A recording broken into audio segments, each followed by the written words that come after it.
And Digimon World Dusk. It is time to soon now end. Huh, that was the weirdest sentence I ever said in my life. Go back to school, young man. God damn it. So we're now doing the final mission in the entire game. And it is the mission to become Tamer King. Now, this mission is kind of weird because in order to do this mission, you first have needed to have obviously completed the main story. You need to be platinum rank, and you needed to have used the online services at least once. Okay. All right. So I know that may sound bad since the Wi-Fi services for DS games are down, but that it will also count just trading or battling locally. So since I had both Dawn and Dusk, I was able to trade with myself. Actually, even then, at the very beginning of the game, you guys saw me, doing the digi matching, making the digi eggs. That counts. So Okay, good. Yeah, playing with another player at all counts towards being able to unlock this final mission. Okay, good. So it sucks for people that only have one version of the game, or don't have anybody else to play with who doesn't have another copy, or if you're playing it on an emulator. Yeah. Yeah. Well, at least there is like an opportunity to to meet that requirement, regardless of like the Nintendo Wi-Fi being down for the Nintendo DS. Right. Oh well. Anyway, so the final mission is a tournament, and it is a gauntlet of pretty much non-stop people coming at you.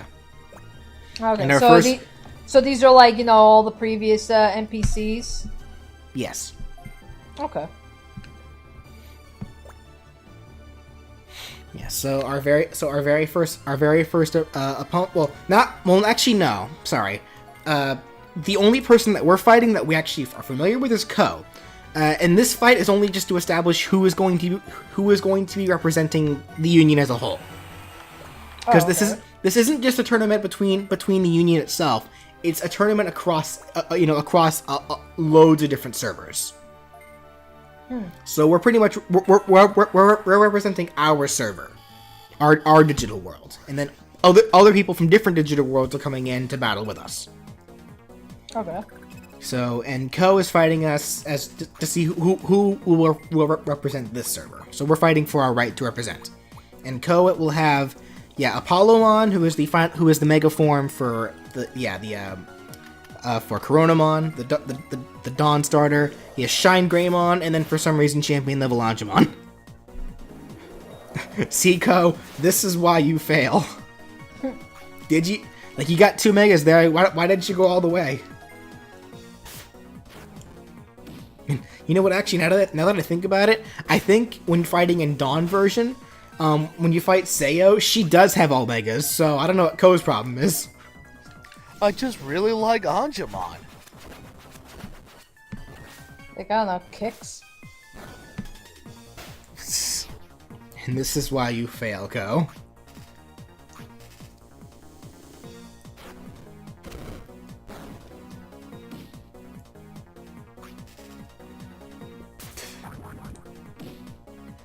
This is why you fail. Wow. No chance. No chance. Anyway, so this is actually a fairly long gauntlet. So, like, we are going to be fighting people non-stop over and over again with no breaks. And I say this is a lengthy gauntlet because we're only doing the first half of it in this video. We finish it and then we finish it in the finale. Figures.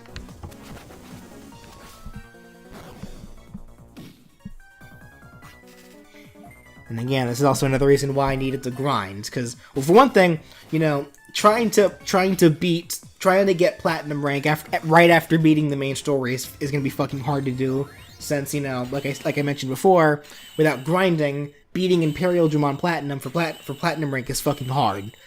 And even then, the guy, this final challenge is actually harder than obtaining platinum, a platinum mode, of course, since it's the final challenge. So even after you become platinum, grinding is still kind of quintessential even after that. So go off and kill those Armageddonmons or those Imperial Digimons, depending on what version you're playing. Anyway, so now for our first opponent in the official beginning of the tournament. From V-Jump, Saguri, Yu, and Sho. Oh, hold on, that was a practice round? Yeah, that was us just fighting to see who was going to represent the Union. Now we're fighting people from other servers. Now, this is where the actual tournament begins. Oh, so now these 3-on-1. Yeah, that seems fair. Yeah. They're not three. Yeah, so they're corny. Now, don't actually know who these three are. They might be the Season 6 trainers. I'm not actually sure who they are. But whatever. Because I've never seen them before. I don't know who they are. They're kind of just here. But I mean, yeah, it's like hell. Even like their actual like portraits, like you see, like in their dialogue boxes, they're like far more detailed than like the referee or like the regular NPCs that we've seen all throughout this game. The portraits look more anime-like. Yeah. What do they have? Geogreymon, Peckmon, and Galgamon. 3 champions. Huh. Wow. What a, I think it's safe to say this is going to be a relatively decent start to the tournament. I mean, I didn't one-shot them, so they're already they're already a decent match.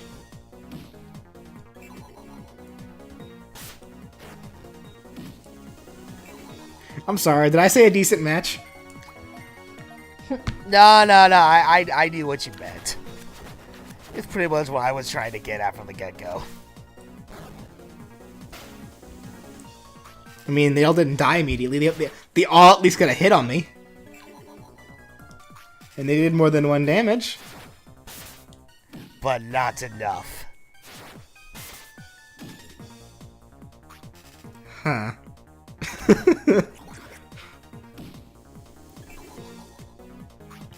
Well, like I said, not enough damage. Yeah. You guys had your fun. Now it's over.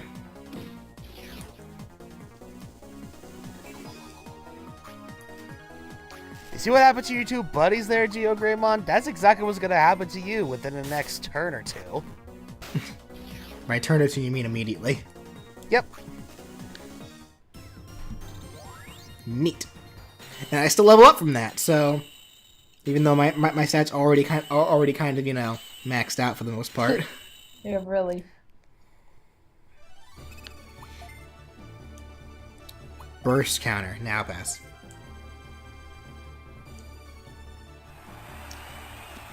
Sorry. I beat I did it. I beat the champion level Digimon with my megas. Wow, who would have seen that coming? I did. I still don't know who I'll post on screen who they are after doing a bit of research, like post editing. If they even are anybody, I'm sure they are. They wouldn't create these random ass NPCs, like play them up so much, and then just for this, they have to come from something. Yeah.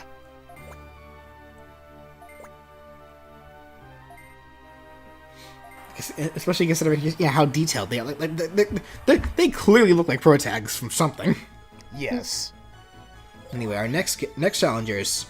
Oh, she looks familiar, and he's new.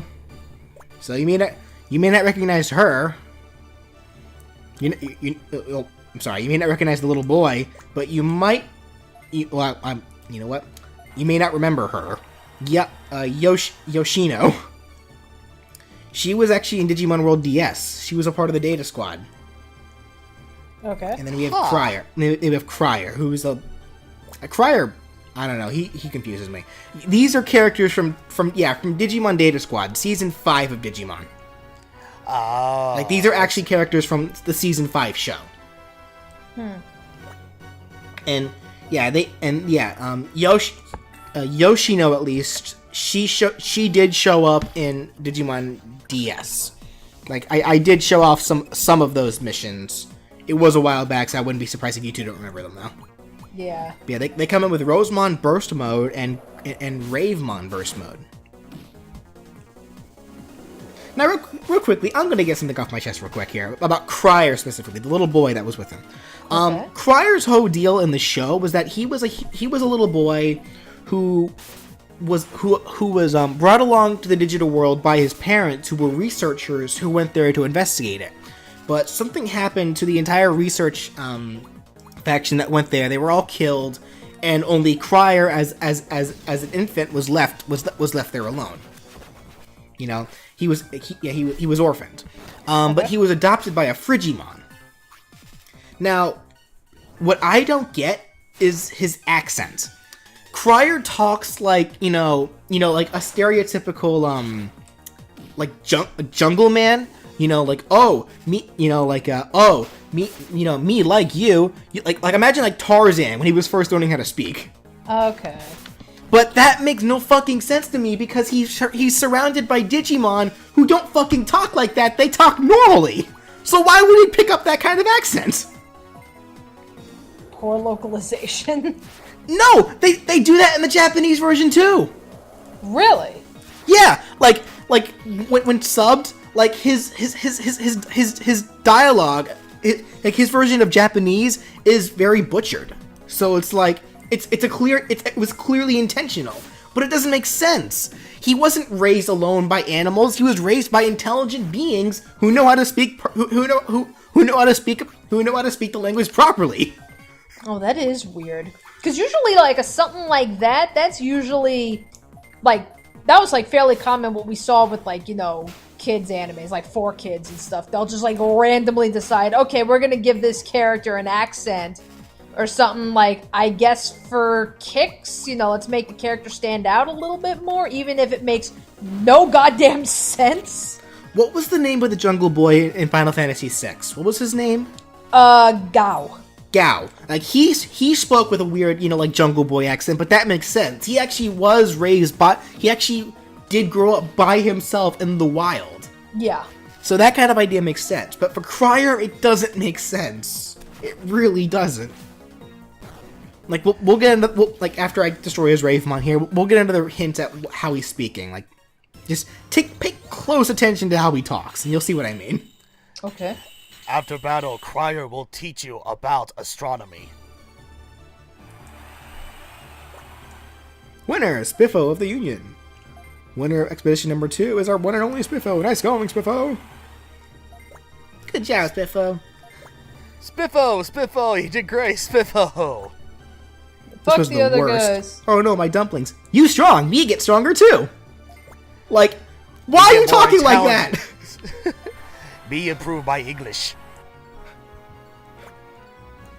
Like, me go to school. Anyway, next up, the other two characters from the Data Squad.